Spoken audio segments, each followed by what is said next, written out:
విశాఖ జిల్లా గాజువాక 66వ వార్డు అజీమాబాద్లో 50 లక్షలతో ముస్లింలకు చెందిన కబ్రిస్తాన్ ప్రహరీ నిర్మాణానికి స్థానిక ఎమ్మెల్యే పల్లా శ్రీనివాసరావు శంకుస్థాపన చేశారు. శ్మశాన వాటిక చుట్టూ ఉన్న గోడ శిథిలావస్థకు చేరడంతో ఎన్నికల్లో ఇచ్చిన హామీ మేరకు నిధులు కేటాయించారు. ఈ సందర్భంగా మాట్లాడుతూ ముస్లిం సంక్షేమానికి కూటమి ప్రభుత్వం ఎక్కువగా ప్రాధాన్యత ఇస్తుందన్నారు. ప్రజా అవసరాలు తీర్చడమే పనిగా ముందుకు వెళ్తున్నామని చెప్పారు.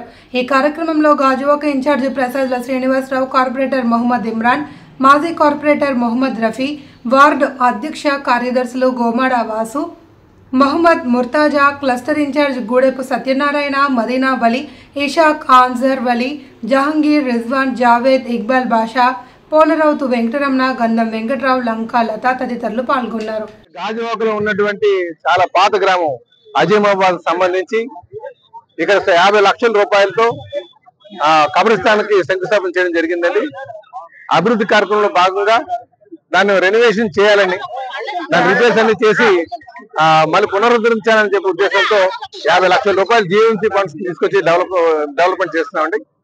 అయితే ఇందులో ముఖ్యంగా మనందరికీ తెలుసుకోవాల్సిన విషయం ఏంటంటే, ముస్లిం సోదరులు చాలా పవిత్రంగా కబ్రిస్తాన్ని చూస్తారండి. ఎందుకంటే మనిషి చనిపోతే అక్కడ మనం తీసుకెళ్లి ఖననం చేస్తాం.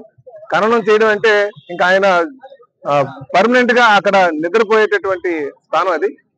ఆ ప్లేస్ ని, ఆ స్థానాన్ని మంచిగా చేయాలి అని ఒక ఆలోచనతో ఎప్పుడు ఉంటారు. కనుక ప్రతి ఒక్కరు కూడా ఇది గమనించాల్సినటువంటి విషయం అని చెప్పి ఈ సందర్భంగా తెలియజేస్తూ, అలాగే అందులో వాళ్ళ మనోభావాలకు అనుగుణంగా ఈ రోజు ఈ కబ్రిస్తాన్కి 50 లక్షలు పెట్టి రెనోవేషన్ చేస్తామని చెప్పి తెలియజేస్తాం. గత 5 సంవత్సరాలుగా ఎటువంటి అభివృద్ధి కార్యక్రమం లేదు.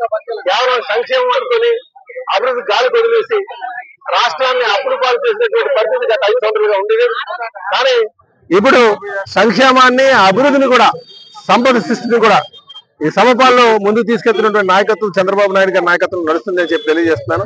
మా యువ నాయకులు కూడా, రేపు భవిష్యత్ నాయకులు మా లోకేష్ బాబు కూడా ఈ అభివృద్ధిలో ఈ విధంగా చేస్తే వారి సూచన కూడా జరుగుతుందని చెప్పి తెలియజేస్తున్నాను.